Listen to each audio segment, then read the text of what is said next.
Bismillahirrahmanirrahim. Assalamualaikum warahmatullahi wabarakatuh. Waalaikumsalam warahmatullahi wabarakatuh. Ya, kembali lagi bersama saya Ibnu Nuryansah. Di sini saya sebagai moderator ya pada kesempatan kali ini, di pagi kali ini. Kembali lagi bersama di channelnya PMIN Ponorogo. Nah, sebelumnya saya pastinya tidak akan sendirian ya pada kesempatan kali ini. Saya ditemani oleh sahabat saya Agus Mujiranto. Ya, ini sahabat Agus ya. Silakan sapa sahabat Agus. Terima kasih sahabat Ibnu ya. Jadi sahabat Ibnu ini juga teman kita dari awal ya. Kita kenal sudah berapa tahun mungkin sampai hari ini? Ya, mungkin 3 tahunan lah. Iya, 3 tahunan sampai hari ini. Dan kebetulan juga sahabat Ibnu ini juga sebagai pengurus PMI Komisariat IAIN Ponorogo seperti itu. Ya, ini sapa salam dari saya. Ya, beliau juga dulunya memang teman saya, sahabat saya di Ketua HMJ pada tahun 2018-2019, yaitu di Ketua HMJ HES, dan selanjutnya melanjutkan jenjang ke lebih tinggi yaitu menjadi Ketua Rayon Jayadipa PMIN Ponorogo pada periode 2019-2020, dan pada kesempatan kali ini di tahun 2020-2021 beliau menjabat menjadi Ketua Komisariat IAIN Ponorogo. Ya, itu adalah track record beliau ya. Ya, mungkin cocoklah dengan tema pada hari ini, yaitu tema hari ini kepemimpinan. Jadi dari track record beliau, terus tema kita yang kita angkat itu cocok.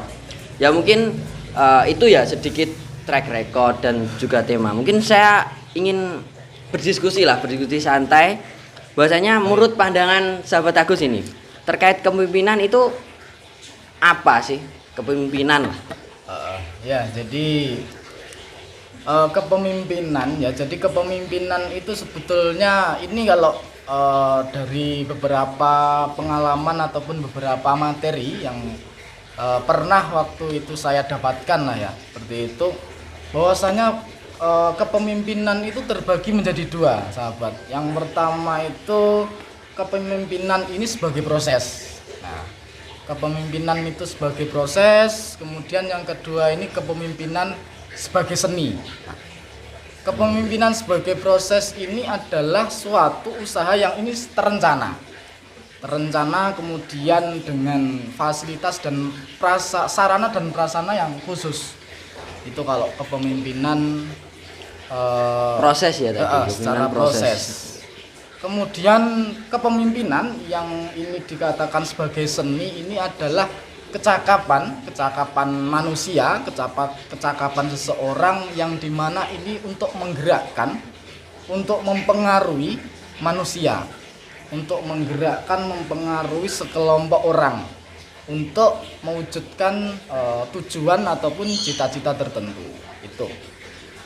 Ya, mungkin itu ya, kepemimpinan terbagi menjadi dua, ya. Yaitu diproses itu secara katakanlah, kalau diproses kan secara struktural yang terencana lah. Artinya ada perencanaan ya, untuk ada membentuk seperti itu ya. Ya. Kalau yang seni itu kan ya memang seni dari seorang pemimpin ya, betul. Aktornya ya mungkin.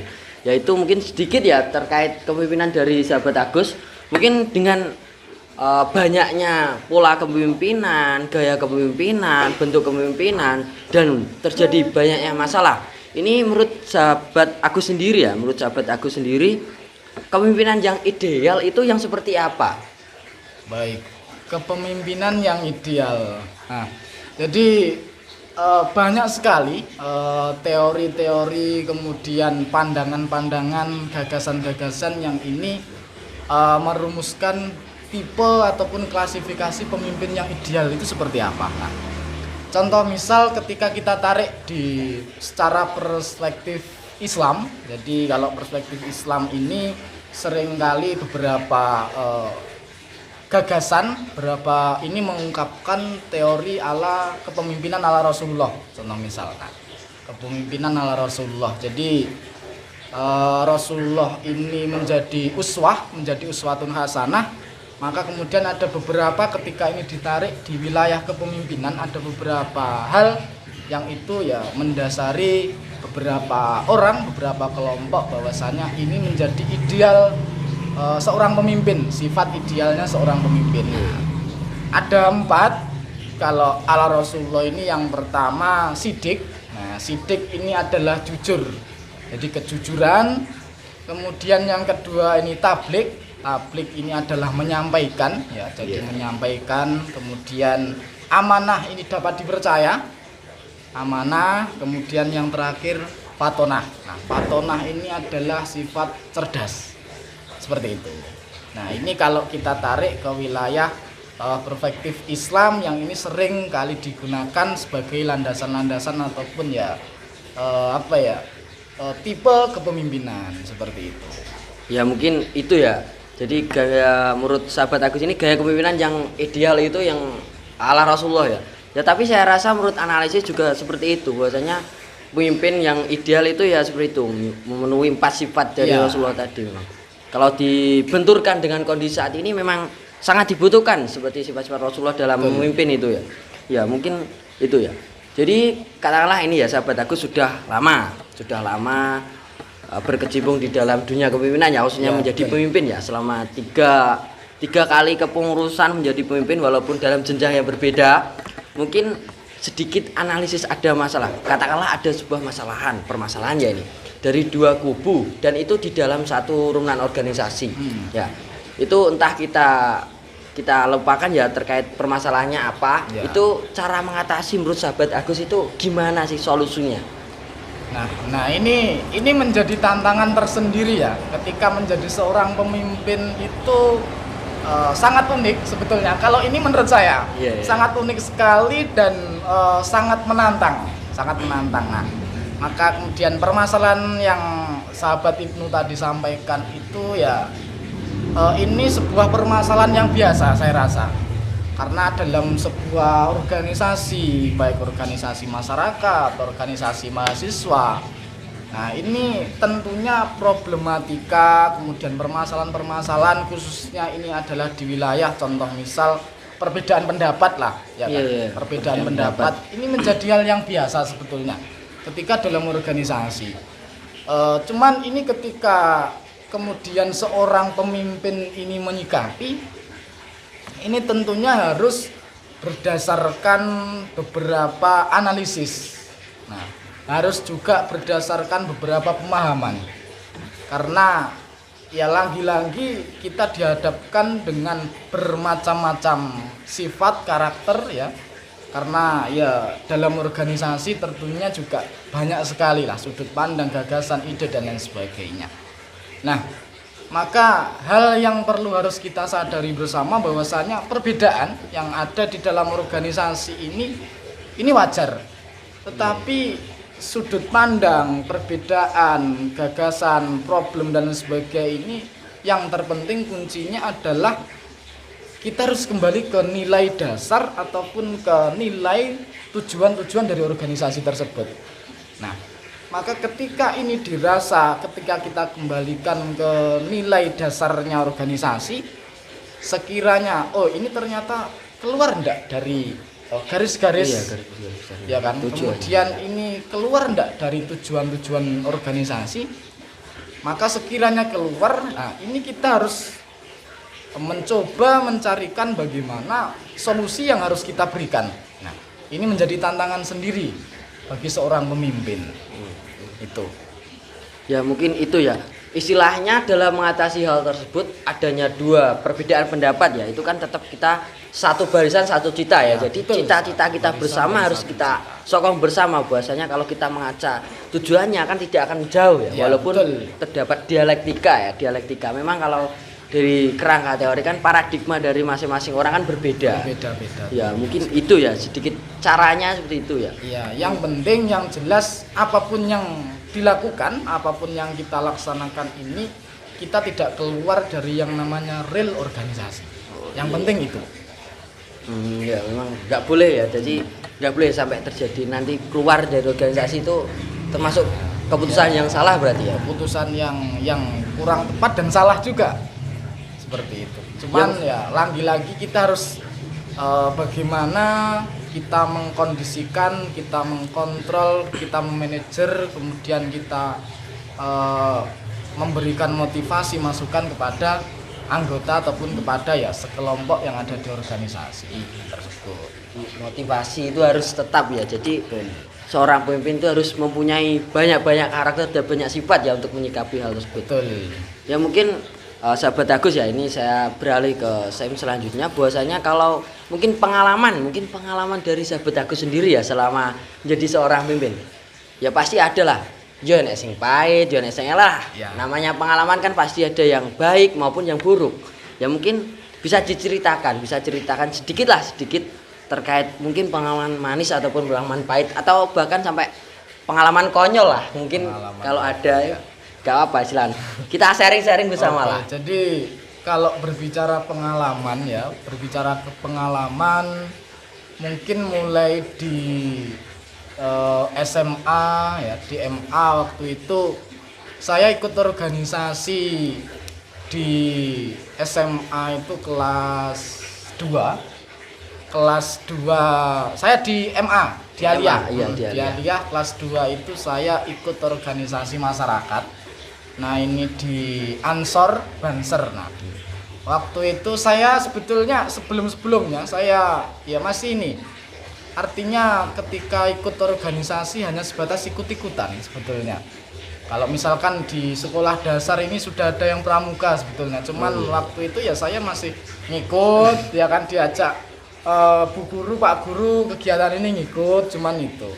Nah kemudian saya belajar memahami organisasi, sedikit mencari tahu organisasi itu di MA. Jadi waktu itu saya diajak ikut sebuah diklat ya, diklat SAR waktu itu, diklat SAR Banser ya, masih sangat ingat sekali saya waktu itu ikut diklat SAR Banser Ponorogo. Waktu itu yang mengadakan itu adalah Soko kalau tidak salah, itu Soko. Nah saya ikut, kemudian setelah itu saya aktif di Ansor.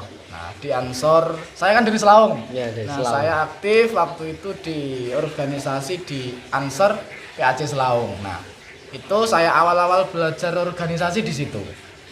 Nah ya tentunya pengalaman pahit juga banyak lah, artinya ya pengalaman pahit di organisasi waktu itu ya sebatas mungkin secara proses saya di sana mungkin ya terhalang dengan kesibukan, kemudian juga karena di organisasi ini juga banyak sekali tipe-tipe manusia, tipe-tipe orang. Kemudian ya saya akan ya dibenturkan lah dengan macam-macam karakter seseorang ya awal-awal canggung lah. Oh ini kok gini ya, ini itu bermunculan waktu itu.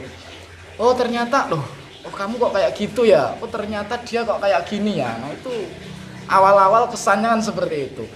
Cuman ya karena sering kita bersinggungan, kemudian ya kita sering berdiskusi dengan ya senior, dengan teman-teman yang lain. Nah, ini akan terbiasa ternyata. Jadi dialektik dalam organisasinya akan terbiasa. Nah, itu. Sampai waktu itu saya MA kelas 3, kemudian aktif juga di salah satu organisasi ya di Pramuka. Nah, ini saya masuk Pramuka baru ternyata menjalankan organisasi itu seperti ini. Nah, saya mulai belajar di situ, ternyata memanajerial organisasi itu seperti ini. Nah, ternyata kendala-kendala dalam menjalankan organisasi itu seperti ini. Nah, ini menjadi pengalaman tersendiri lah. Jadi pengalaman tersendiri ketika kita ikut dalam organisasi. Kemudian kalau pengalaman ya banyak sekali lah, pengalaman yang konyol dalam organisasi, pengalaman yang manis dalam organisasi ini banyak sekali sebetulnya. Iya. Kalau di organisasi kan banyak sekali ya pengalaman karena kita berkecimpung dengan orang-orang yang ada di sekitar kita lah. Seperti itu ya. Ini saya sambil ngerokok. Oh ya silakan santai-santai. Karena ya ini kita sedikit juga belajar rokok lah. Rokok itu rela dibakar ya untuk membahagiakan orang lain. Oh iya, mantap. Mungkin pengalamannya di situ ya, mungkin salah satu pengalaman di organisasi ya. Ya, ini untuk closing statement ya, pertanyaan terakhir dari saya untuk sahabat Agus. Mungkin pesan ataupun motivasi khususnya terkait kepemimpinan dari sahabat Agus sendiri itu seperti apa? Untuk motivasi sebetulnya ya ini untuk memotivasi diri sendiri dan ya orang lain lah tentunya. Jadi dalam sebuah kepemimpinan itu yang jelas, yang pertama ini kita harus melihat diri kita sendiri dulu. Bagaimana secara kualitas diri kita sendiri. Nah, karena ini akan mempengaruhi dalam proses kepemimpinan tersebut. Nah, kemudian motivasi artinya dalam menjalankan kepemimpinan ini tentunya ini tidak hanya secara diri pribadi, tetapi motivasi dari orang lain, masukan dari orang lain, dorongan dari orang lain ini sangat-sangat dibutuhkan sekali. Karena ya itu tadi kita tidak bisa lepas bahwasanya ini dari secara pengalaman yang kita rasakan sendiri. Itu Mas. Iya, itu ya mungkin motivasi ya. Ya jadi itu adalah motivasi ya dari sahabat Agus selaku Ketua Komisariat periode ini tahun 2020-2021. Ya mungkin cukup sekian ya podcast pada kesempatan kali ini, bahwasanya sebuah rencana yang baik itu akan gagal karena tidak adanya kesabaran, dan kegagalan yang lebih mulia itu lebih baik, jauh lebih baik daripada menang hanya untuk kemunafikan. Ya cukup sekian podcast pada hari ini tema kepemimpinan. Saya Ibnu Riansyah pamit undur diri. Bila mana ada kesalahan kata ataupun mungkin menyinggung lah dari sahabat-sahabat yang lain, saya selaku moderator dan juga mewakili dari sahabat Agus meminta maaf yang sebesar-besarnya. Sekian, wallahu muwaffiq. Assalamualaikum.